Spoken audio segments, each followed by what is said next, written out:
कार्यक्रम में श्रोताओं आप सभी का बहुत बहुत स्वागत है। आज इस कार्यक्रम में हमारी मेहमान हैं शहर की जानी मानी interventional cardiologist doctor Preeti Sharma. Doctor Preeti Sharma, बहुत बहुत स्वागत है आपका आज के इस कार्यक्रम में। धन्यवाद। सबसे पहले तो मैडम आपसे हम यही जानना चाहेंगे कि आम व्यक्ति हार्ट फेलियर, हार्ट अटैक और स्ट्रोक इसमें अंतर नहीं कर पाता। थोड़ा बताएं कि क्या ये तीनों चीज़ एक हैं या इनमें कुछ भिन्नता है? देखिए, हार्ट फेलियर तो हमारा हार्ट जो है वो एक मसल है और उसका काम है ब्लड पंप करना, जिससे हमारी पूरी बॉडी को ऑक्सीजन और न्यूट्रिशन मिलता है। जब किसी वजह से हमारे हार्ट मसल ब्लड को एडिक्वेटली पंप नहीं कर पाता है और बॉडी की जो डिमांड्स हैं उसको मीट नहीं कर पाता है, तो उसको हार्ट फेलियर कहते हैं। हार्ट अटैक जब हमारे हार्ट को सप्लाई करने वाली ऑक्सीजन और न्यूट्रिशन सप्लाई करने वाली आर्टरीज में जब ब्लॉक आता है, तो उससे हमारे हार्ट के उतने हिस्से को ऑक्सीजन न्यूट्रिशन नहीं पहुंचता, तो वो मसल डेड हो जाती है, तो उसको हम हार्ट अटैक कहते हैं। और जहां तक हम स्ट्रोक की बात करें, जो हमारे ब्रेन को जो ऑक्सीजन और न्यूट्रिशन पहुंचाती हैं आर्टरीज, अगर उनमें किसी वजह से ब्लॉक आता है तो ब्रेन का फंक्शन सुचारू रूप से नहीं हो पाता है, इसको हम स्ट्रोक कहते हैं। तो तीनों ही गंभीर स्थितियां हैं। तो हमारे श्रोता जानना चाहेंगे आपसे आज खास तौर पर कि हार्ट फेलियर क्या होता है, कारण क्या है इसके, और प्रारंभिक लक्षण क्या प्रकट होते हैं और कैसे हम इसका उपचार करते हैं और कैसे बचाव किया जा सकता है। तो सबसे पहले हार्ट फेलियर के जो प्रमुख कारण हैं वो क्या हैं? देखिए, हार्ट फेलियर एक तो एक्यूट हो सकता है कि हम आराम से अपना काम कर रहे थे और सडनली हमारी बहुत ज़ोर से सांस फूलने लग गई, हमें ऑक्सीजन नहीं मिल रही और हम गैस्प करने लगे। ऐसी स्थिति में हमें तुरंत हॉस्पिटल जाना होता है और वहाँ पर हमें प्राइमरी उपचार के बाद हमारा एक्यूरेट डायग्नोसिस होता है कि किस वजह से ये हार्ट फेलियर हुआ। मोस्टली इसका कारण कई बार हार्ट अटैक भी हो सकता है, जो हमारे हार्ट का मसल का बड़ा हिस्सा ब्लड सप्लाई नहीं करता है एडिक्वेटली, तो फिर हमारी पंपिंग एडिक्वेट नहीं होती है, जिसकी वजह से हार्ट फेल हो जाता है। सो ये हो गया एक्यूट हार्ट फेलियर। अब अगर हम क्रॉनिक हार्ट फेलियर की बात करें, अगर हम नॉर्मल अपना जो भी काम करते हैं, ग्रोसरी जा रहे हैं, अपने घर में सीढ़ियाँ चढ़ते हैं, कभी हमें ऐसा लगता है कि वही काम करने में अब हम थक जाते हैं, अब हम जल्दी थक रहे हैं, या हमारी सांस जल्दी फूल जा रही है, या हमारी धड़कन जो है वो असामान्य रूप से धड़क रहा है हमारा हृदय, और हम अगर रात को सो रहे हैं तो कई बार हमें बीच बीच में उठना पड़ रहा है, ऑक्सीजन जैसे हंगर जैसे हमें लग रहा है। तो ये सारे लक्षण हैं। अगर आपको ये हो रहे हैं तो इसका मतलब है कि आपको अपने आसपास जो भी कार्डियोलॉजिस्ट हैं या जो भी आपके फिजिशियन हैं उनके पास जाना चाहिए। इन सिम्टम्स अगर आपको हो रहे हैं तो फिर वो प्राइमरी हम उसको एग्जामिन करते हैं और कुछ टेस्ट होते हैं जिसके बेसिस पे हम डायग्नोज कर सकते हैं कि वाकई में आप किस तरह से, या आपको वाकई में आप हार्ट फेलियर आपको है क्या, आप उससे परेशान हैं। और देन आफ्टर डायग्नोसिस, जैसे कि आपने बताया, उसका ट्रीटमेंट जो है उसके बहुत सारे मोडेलिटीज हैं हमारे पास, बारे में जी उस पर हम आगे चर्चा करेंगे, लेकिन हम ये जानना चाहते हैं डॉक्टर प्रीति शर्मा कि कौन वो लोग हैं जिन्हें ज़्यादा खतरा है, रिस्क फैक्टर भी थोड़ा बताएं।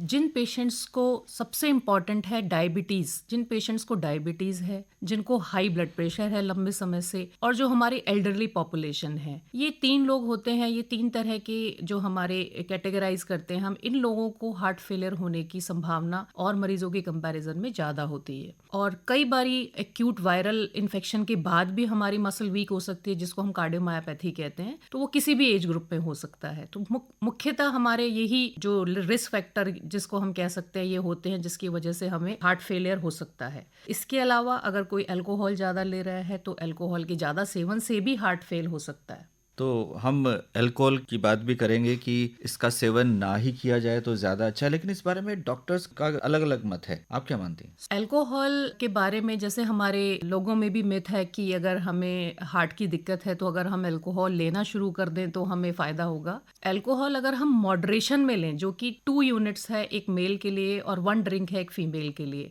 बट आप देखेंगे कि जो हमारे लोग हैं वो इतना मॉडरेट नहीं कर पाते अल्कोहल कंजम्पशन को। तो जब भी हम इस लिमिट से क्रॉस करते हैं तो वो अल्कोहल जो हमें है वो हमें नुकसान पहुंचाता है, हमारा ब्लड प्रेशर बढ़ता है, वजन बढ़ता है, और हमें लिवर की दिक्कत हो सकती है, हार्ट की प्रॉब्लम हो सकती है। तो जो सजेस्ट करूंगी कि अगर आप अल्कोहल नहीं लेते हैं तो उसको शुरू नहीं करना है, अगर लेते हैं तो जरूर उसको मॉडरेट करना है। इसके अलावा धूम्रपान का भी क्या प्रभाव दिखाई देता है? धूम्रपान, जो कि हमारे जो युवा पीढ़ी है उसमें धूम्रपान ही मुख्य कारण है हार्ट अटैक होने का। धूम्रपान की वजह से हमारी हार्ट रेट बढ़ बढ़ती है, ब्लड प्रेशर बढ़ता है, हार्ट में क्लॉट होने की संभावना बढ़ती है और उसके साथ रेस्पिरेटरी डिजीजेस भी होती हैं। इस सब की वजह से भी आपको हार्ट फेलियर का खतरा हो सकता है। तो धूम्रपान, जब भी हम पेशेंट्स हमारे पास आते हैं जिसमें हम देखते हैं कि ये रिस्क फैक्टर है, तो हम उनको ये एडवाइस करते हैं कि इसको मॉडरेट नहीं करना है, you have to quit smoking. आपको धूम्रपान बंद करना है, तंबाकू का सेवन बंद करना। डॉक्टर प्रीति शर्मा, हमारे श्रोताओं को बताएं कि वो कौन से संकेत हैं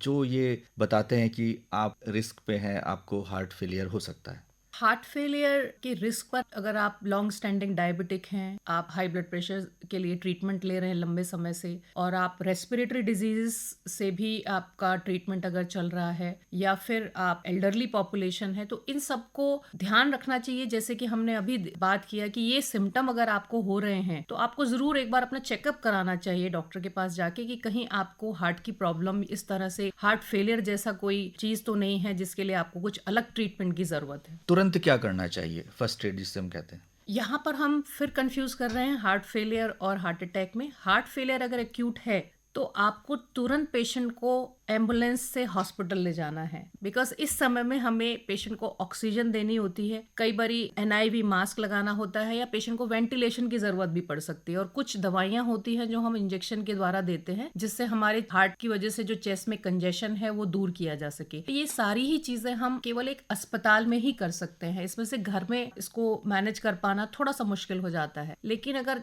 क्रॉनिक हार्ट फेलियर है तो जो आपको प्रिस्क्राइब मेडिकेशंस हैं उसका आप नियमित रूप से सेवन करें। आपको डॉक्टर 2 या 3 या 4 मेडिसिन होती हैं जिनको आपको नियमित रूप से लेने के लिए बताया जाता है। फ्लूइड इनटेक आपको रेस्ट्रिक्ट करने के लिए बताया जाता है। तो इन सब चीजों को आपको रिलीजियसली फॉलो करना है। इलाज क्या है डॉक्टर प्रीति इस स्थिति में? आज अगर हम 2024 की बात करें तो अभी भी इतने अच्छे इलाज हैं हमारे पास बहुत अच्छी दवाइयां हैं, मेडिसिन बहुत अच्छी हैं, डिवाइसेस हैं। इस सब के बावजूद भी अगर हम हार्ट फेलियर किसी को डायग्नोज करते हैं तो ये बड़े दुख का विषय है कि 5 साल में ऐसे 50% लोगों को जान का खतरा हो सकता है। तो ये बहुत ही गंभीर समस्या है। इसके लिए जैसे ही डॉक्टर से कंसल्ट करते हैं हम, उसमें आपको कुछ मेडिसिन बताते हैं, उसके बाद हम फॉलो करते हैं मेडिसिन के साथ कि हमारे हार्ट की जो पंपिंग है वो एडिक्वेट है या नहीं। कुछ डिवाइसेस होती हैं जिसको हम CRT-D कहते हैं, बाईवेंट्रिकुलर पेसमेकर। जिन पेशेंट्स को दवाइयों से फायदा नहीं होता उनमें हम थेरेपी को ऑफर कर सकते हैं।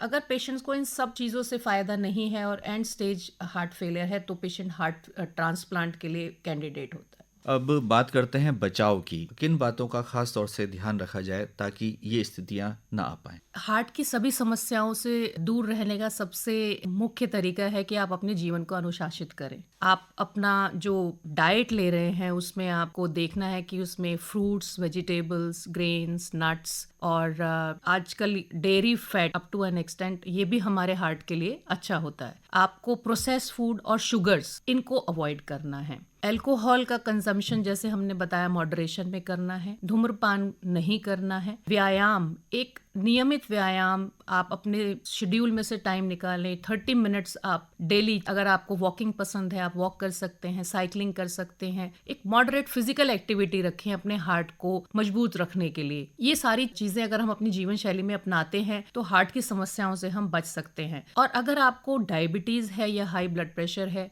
इन सब के लिए आपको अपना शुगर कंट्रोल रखना है, ब्लड प्रेशर कंट्रोल रखना है और कोलेस्ट्रॉल कंट्रोल रखना है। जो भी प्रेस्क्राइब्ड मेडिकेशन है उसका नियमित सेवन करना है। डॉक्टर प्रीति शर्मा, मांसाहार को लेकर भी कई तरह की धारणाएं हैं। क्या ऐसे पेशेंट्स को मांसाहार करना चाहिए? अगर हम एनिमल फैट की बात करें, एनिमल प्रोटीन की बात करें, तो लीन मीट जिसको हम कहते हैं, जैसे कि हमारा चिकन है, फिश है, या अप 2 और 3 एग्स इन अ वीक, ये हेल्दी माना जाता है। और अगर हम जो हमारे हार्ट के लिए रेड मीट जो है वो हम कहते हैं कि दिस इज नॉट हेल्दी, तो उसका सेवन आप कम से कम करें। और इस लीन मीट को आप अपने डेली जो आपका कंजम्पशन है उसमें उपयोग कर सकते हैं up to an extent, but वो भी फ्राइड नहीं होना चाहिए। It should be cooked in a proper manner so that it is healthy.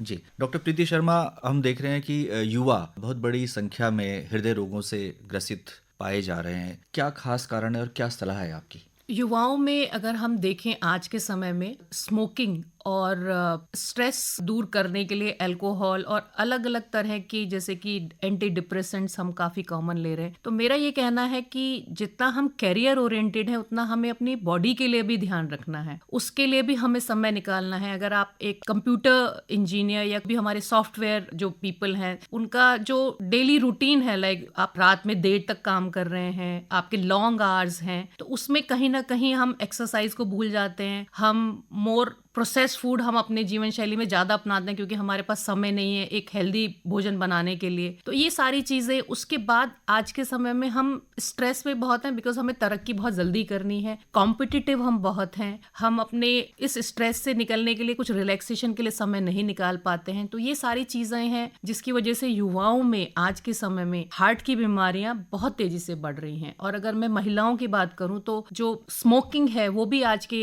समय में महिलाओं में काफ़ी कॉमन हो गई है। तो इन सब चीज़ों से हमें बचना है, अपने जीवन शैली को नियमित रखना है और जो हमने अभी बात किया, अच्छा डाइट लेना है, रेस्ट करना है और good sleep, 6 to 8 hours of sleep which is must, जो कि हम कहीं ना कहीं जो लोग अपना काम में ज़्यादा बिजी हैं उस चीज़ को हम नेग्लेक्ट कर देते हैं। तो ये कहीं ना कहीं आपकी बॉडी को इफेक्ट करती है और आप उतने अच्छे से अपना काम जो करना चाहिए, आपकी बॉडी को हेल्दी रहना चाहिए, वो नहीं रह पाती। अंत में डॉक्टर प्रीति शर्मा हमारे श्रोताओं को बताएं कि जो व्यायाम है, योगा है, इसकी क्या भूमिका है?